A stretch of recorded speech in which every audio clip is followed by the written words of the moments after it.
Everyone, welcome back to my YouTube channel. और आज का हमारा टॉपिक है सेल। सेल हिंदी में उसको बोलते हैं कोशिका। तो जो हमारी आज बॉडी है, हमारी बॉडी फंक्शनिंग कर पा रही है, कोई भी काम कर रहे हैं, चल रहे हैं, दौड़ रहे हैं, खा रहे हैं, पी रहे हैं, और जो हमारा बॉडी स्ट्रक्चर है, मेन चीज़ जो हमारा बॉडी स्ट्रक्चर है वो किससे मिलके बना? वो मिलके बना है सेल से। अगर सेल्स ही नहीं है तो बॉडी स्ट्रक्चर कहाँ से बनेगा? तो जितनी भी लिविंग चीज़ें होती हैं, जो भी लिविंग स्पीसीज होती हैं, सारी की सारी बनी हुई होती हैं सेल से। अब एक सेल मिलके, सपोज कि ये कोई सेल है, बहुत सारी सेल इकट्ठा होके क्लस्टर की फॉर्म में, बहुत सारी सेल ऐसे एक साथ, बहुत सारी सेल एक साथ इकट्ठा होके बनाती हैं टिश्यू। बहुत सारी सेल्स, ये है कोई एक सेल जहाँ से हमारी लाइफ का बेस स्टार्ट होता है। लाइफ का बेस जहाँ से स्टार्ट होता है वो होती है सेल। ये है एक सेल। अब यहाँ बहुत सारी cells, more than one, more than two, क्या बनाती है? बनाती है tissue. And what is tissue? Tissue is the cluster of cells. अब टिश्यू से बनता है, सपोज कि कोई भी ऑर्गन, बॉडी का ऑर्गन, ऑर्गन से बनता है कोई भी system, like excretory system, respiratory system, digestive system, and then complete body. So we can say that cell is the fundamental unit of our life, means cell is the basic unit of our life। Life के requirement के लिए सबसे पहला अगर product बोलूँ मैं उसको, तो वो सेल्स ही होती हैं। So cell are the basic fundamental unit of life. जहाँ से हमारी लाइफ की शुरुआत होती है तो वो सेल से ही होती है। सपोज कि जब कोई छोटा बेबी ग्रो करता है मदर के वूम में, जैसे ही वो ग्रो करता है तब वो एक सेल होती है, तब वो एक सिर्फ इतनी सी सेल होती है। धीरे धीरे वो सेल ग्रो करती है। ग्रो करने के बाद जैसे जैसे वो सेल ग्रो करती है, साइज में डिफरेंस आने लगता है, धीरे धीरे ऑर्गन बनने लगते हैं, और 9 महीने के बाद एक पूरा बेबी बन जाता है। तो वो स्टार्टिंग कहाँ से हो रही है? उस सेल से ही स्टार्टिंग हो रही है ना। तो सेल ही है हमारी जो बेसिक यूनिट है, वो हमारी सेल ही है।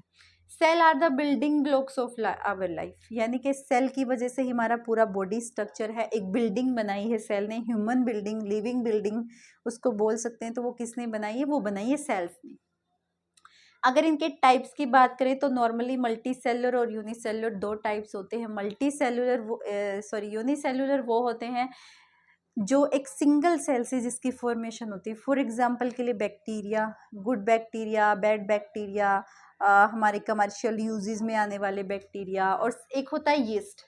अब एग्जांपल के लिए यीस्ट क्या करता है? यीस्ट एक टाइप का यूनिसेलुलर, सिंगल सेल से बना है, पर उसको ऑक्सीजन की ज़रूरत नहीं है। वो एनारोबिक कंडीशन में अच्छे तरीके से, जहाँ पे ऑक्सीजन एब्सेंस होती है, अच्छे तरीके से रह सकता है। और हम उसको फर्मेंटेशन प्रोसेस के लिए, अल्कोहल बनाने वाली प्रोसेस में उसको यूज़ करते हैं। Then multicellular are made up of multiple cells, multi cells, like humans, like animals, like plants. And largest cell is the ovum cell, size is 120 micrometer। smallest cell, सबसे छोटी cell body की, वो है sperm cell, जिसका size होता है 5 micrometer. Discovery की बात करते हैं, डिस्कवरी ऑफ द सेल।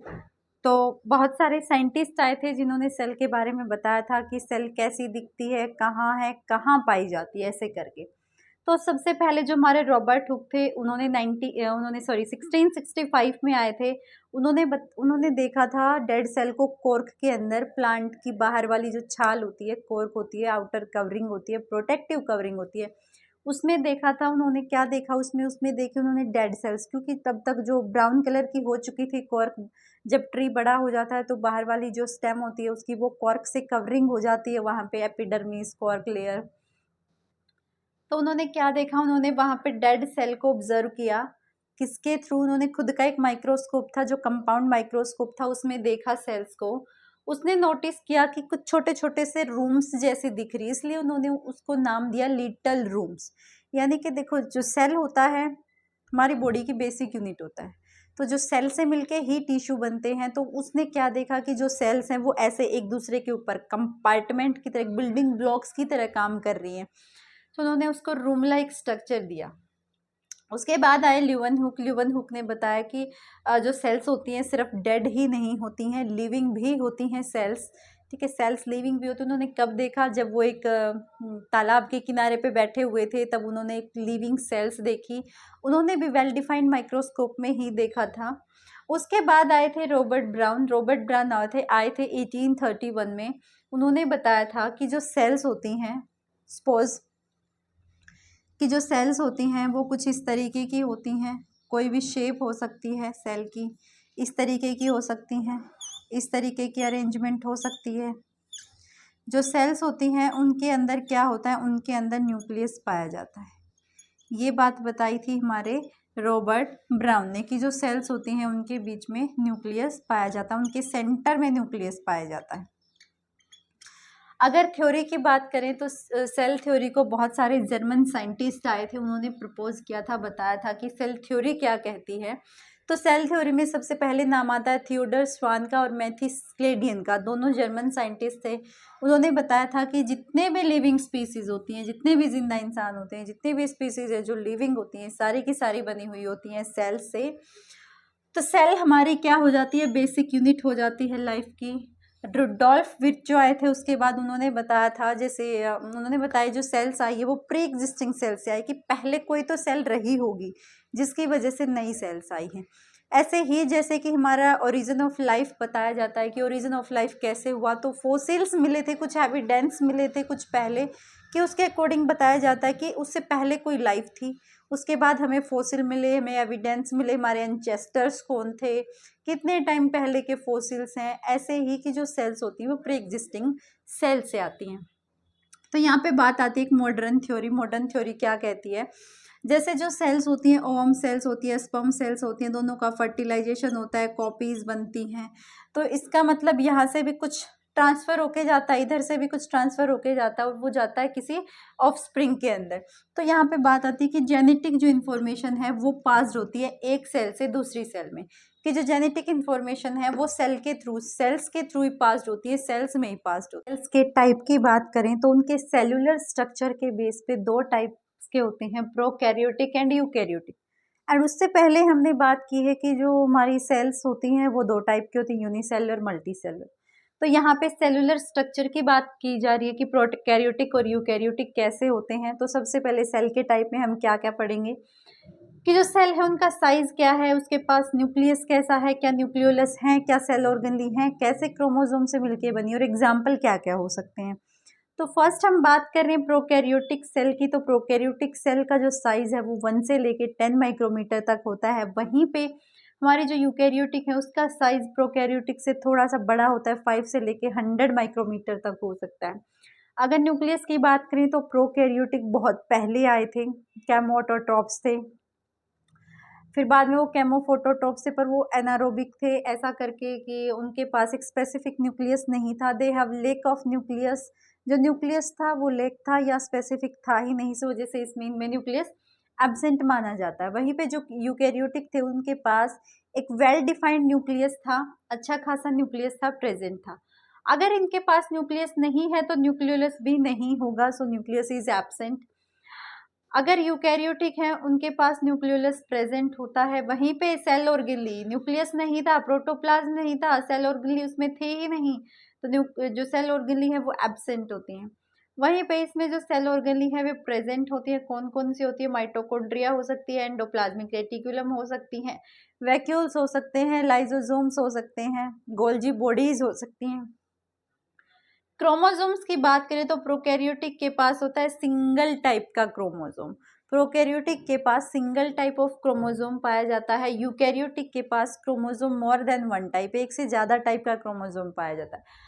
अगर प्रोकैरियोटिक एग्जाम्पल की बात करें तो वही यूनिसेलुलर वाला सेम एग्जाम्पल की बैक्टीरिया और यीस्ट क्या होते हैं, इसके एग्जाम्पल होते हैं। अगर प्रोकैरियोटिक की बात करते हैं तो प्रोकैरियोटिक के अंदर एनिमल्स और प्लांट्स आते हैं क्योंकि मल्टी सेलुलर होते हैं। जैसे एग्जाम्पल के लिए हमारी बॉडी बहुत सारे सेल से मिलके बनी है, तो हम ह्यूमन बॉडी में तो वैसे भी अलग अलग टाइप के सेल्स होते हैं। अगर हमारे कार्डिक सिस्टम की बात की जाए अलग सेल्स होते हैं, रिप्रोडक्टिव सिस्टम की बात की जाए अलग सेल्स होते हैं। अभी प्लांट में और एनिमल दोनों के पास सेल तो प्रेजेंट होती है पर उसमें कुछ डिफरेंसेस होती हैं। तो क्या क्या होते हैं देखो एक बार, सेल वॉल का डिफरेंस, सेल मेम्ब्रेन का डिफरेंस, न्यूक्लियस का डिफरेंस, प्लास्टिड का डिफरेंस, लाइजोसोम्स का और सीलिया का। तो जो प्लांट्स होते हैं, सबको पता है प्लांट्स के पास सेल वॉल होती है, क्योंकि उनको अपनी बॉडी प्रोटेक्ट करानी होती है। तो वो जो सेल वॉल होती है एक सेलुलोज की बनी हुई होती है, और वो सेलुलोज बहुत ही हार्ड होता है, प्लांट को प्रोटेक्ट करता है। उसके बाद अगर सेल की मेम्ब्रेन की बात करें तो बिल्कुल सेल मेम्ब्रेन प्रेजेंट होती है, अच्छा खासा न्यूक्लियस प्रेजेंट होता है। प्लास्टिड की बात करें तो प्लास्टिड प्रेजेंट होते हैं। प्लास्टिड के पास होते हैं दो टाइप के प्लास्टिड, क्रोमोप्लास्ट, ल्यूकोप्लास्ट। अब क्रोमो के पास एक और होता है क्लोरोप्लास्ट। ऐसा करके इनको प्लास्टिड को 3 टाइप में डिवाइड किया गया, क्रोमोप्लास्ट, क्लोरोप्लास्ट, ल्यूकोप्लास्ट। क्रोमोप्लास्ट होता है जो फ्लावर को कलर दे, ये देता है फ्लावर्स को कलर। क्लोरोप्लास्ट क्या काम करता है? ये काम करता है फोटोसिंथेसिस में, क्योंकि इसके पास, क्लोरोप्लास्ट के पास एक ग्रीन पिगमेंट होता है जिसका नाम होता है क्लोरोफिल। वहीं पे ल्यूकोप्लास्ट होता है जिसमें कोई कलर नहीं होता, ऑयल के लिए, लिपिड्स के लिए काम करता है। अगर एनिमल्स की बात करें तो एनिमल के पास सेल वॉल नहीं होती है पर सेल मेम्ब्रेन होती है। उनके पास न्यूक्लियस होता है, उनके पास प्लास्टिड नहीं होता, क्योंकि हम क्या हैं? हम हैं हेट्रोट्रोप्स। हम तो भैया बना बनाया खाना लेते हैं प्लांट सेल से, ठीक है, बस हमें पकाना होता है। वहीं पे लाइजोसोम्स बिल्कुल प्रेजेंट होते हैं, यहाँ पे प्रेजेंट होते हैं पर यहाँ पे रेयर प्रेजेंट होते हैं, क्योंकि लाइजोसोम्स का क्या काम है? जो लाइजोसोम्स होते हैं वो शरीर में, जो बॉडी में बूढ़ी सेल्स होती हैं, बीमार सेल्स होती हैं, उनको खा जाते हैं। फेगोसाइटोसिस का काम करते हैं। एंडोसाइटोसिस का एक थैला होता है, उसमें डाल देते हैं। इनके पास होते हैं डाइजेस्टिव एंजाइम्स, सेल को डाइजेस्ट कर देते हैं, क्योंकि अगर कोई बीमार सेल मल्टीपल डिवीजन कर जाएगी तो भैया बीमारी आ जाएगी। तो ये था एक छोटा सा टॉपिक हमारे सेल से रिलेटेड।